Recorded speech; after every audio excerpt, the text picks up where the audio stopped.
This book is called Stellaluna by Janelle Cannon. Stellaluna.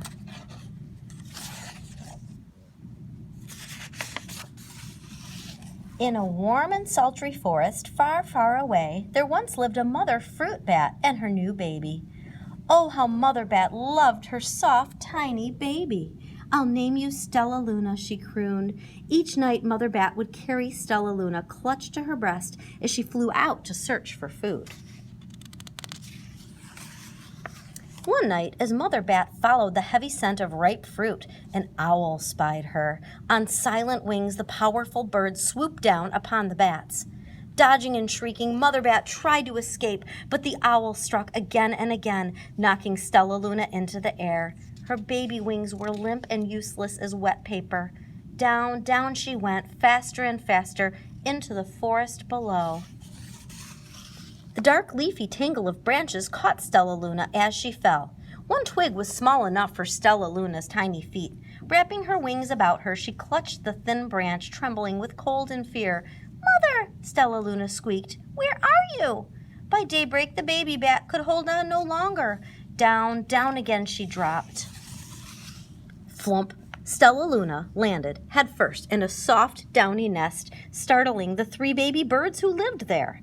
Stellaluna quickly clambered from the nest and hung out of sight below it. She listened to the babble of the 3 birds. "What was that?" cried Flap. "I don't know, but it's hanging by its feet," chirped Flitter. "Shh! Here comes Mama!" hissed Pip. Many, many times that day, Mama Bird flew away, always returning with food for her babies. Stellaluna was terribly hungry, but not for the crawly things Mama Bird brought. Finally, though, the little bat could bear it no longer. She climbed into the nest, closed her eyes, and opened her mouth. Plop! In dropped a big green grasshopper. Stellaluna learned to be like the birds. She stayed awake all day and slept at night. She ate bugs, even though they tasted awful. Her bat ways were quickly disappearing, except for one thing. Stellaluna still liked to sleep hanging by her feet. Once when Mama was away, the curious baby birds decided to try it too. When Mama Bird came home, she saw 8 tiny feet gripping the edge of the nest. "Eek!" she cried. "Get up here this instant! You're going to fall and break your necks!" The birds clambered back into the nest, but Mama Bird stopped Stellaluna. "You are teaching my children to do bad things. I will not let you back into this nest unless you promise to obey all the rules of this house." Stellaluna promised. She ate bugs without making faces. She slept in the nest at night, and she didn't hang by her feet. Stellaluna behaved as a good bird should. All the babies grew quickly. Soon the nest became crowded. Mama Bird told them it was time to learn to fly. One by one, Pip, Flitter, Flap, and Stellaluna jumped from the nest. Their wings worked. "I'm just like them," thought Stellaluna. "I can fly too." Pip, Flitter, and Flap landed gracefully on a branch. Stellaluna tried to do the same. How embarrassing. "I will fly all day," Stellaluna told herself. "Then no one will see how clumsy I am." The next day, Pip, Flitter, Flap, and Stellaluna went flying far from home. They flew for hours, exercising their new wings. "The sun is setting," warned Flitter. "We had better go home or we will get lost in the dark," said Flap. But Stellaluna had flown far ahead and was nowhere to be seen. The 3 anxious birds went home without her. All alone, Stellaluna flew and flew until her wings ached and she dropped into a tree. "I promised not to hang by my feet," Stellaluna sighed, so she hung by her thumbs and soon fell asleep. She didn't hear the soft sound of wings coming near. "Hey," a loud voice said, "why are you hanging upside down?" Stellaluna's eyes opened wide. She saw a most peculiar face. "I'm not upside down, you are," Stellaluna said. "Ah, but you're a bat. Bats hang by their feet. You are hanging by your thumbs, so that makes you upside down," the creature said. "I'm a bat. I'm hanging by my feet. That makes me right side up." Stellaluna was confused. "Mama Bird told me I was upside down. She said I was wrong. Wrong for a bird maybe, but not for a bat." 4 bats gathered around to see the strange young bat who behaved like a bird. Stellaluna told them her story. "You ate bugs?" stuttered one. "You slept at night?" gasped another.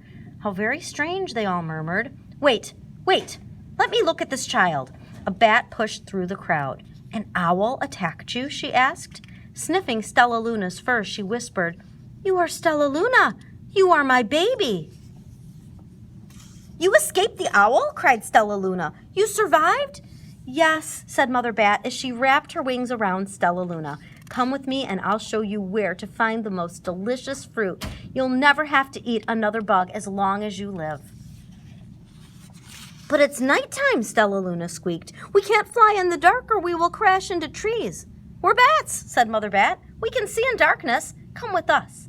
Stellaluna was afraid, but she let go of the tree and dropped into the deep blue sky. Stellaluna could see. She felt as though rays of light shone from her eyes. She was able to see everything in her path. Soon the bats found a mango tree, and Stellaluna ate as much as the fruit as she could hold. "I'll never eat another bug as long as I live," cheered Stellaluna as she stuffed herself full.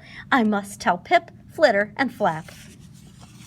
The next day, Stellaluna went to visit the birds. "Come with me and meet my bat family," said Stellaluna. "Okay, let's go," agreed Pip. "They hang by their feet and they fly at night and they eat the best food in the world," Stellaluna explained to the birds on the way. As the birds flew among the bats, Flap said, "I feel upside down here." So the birds hung by their feet. "Wait until dark," Stellaluna said excitedly. "We will fly at night." When night came, Stellaluna flew away. Pip, Flitter, and Flap leaped from the tree to follow her. "I can't see a thing," yelled Pip. "Neither can I," howled Flitter. "Eee!" shrieked Flap. "They're going to crash," gasped Stellaluna. "I must rescue them." Stellaluna swooped about, grabbing her friends in the air. She lifted them to a tree, and the birds grasped a branch. Stellaluna hung from the limb above them. "We're safe," said Stellaluna. Then she sighed. "I wish you could see in the dark, too." "We wish you could land on your feet," Flitter replied. Pip and Flap nodded. They perched in silence for a long time. "How can we be so different and feel so much alike?" mused Flitter. "And how can we feel so different and be so much alike?" wondered Pip.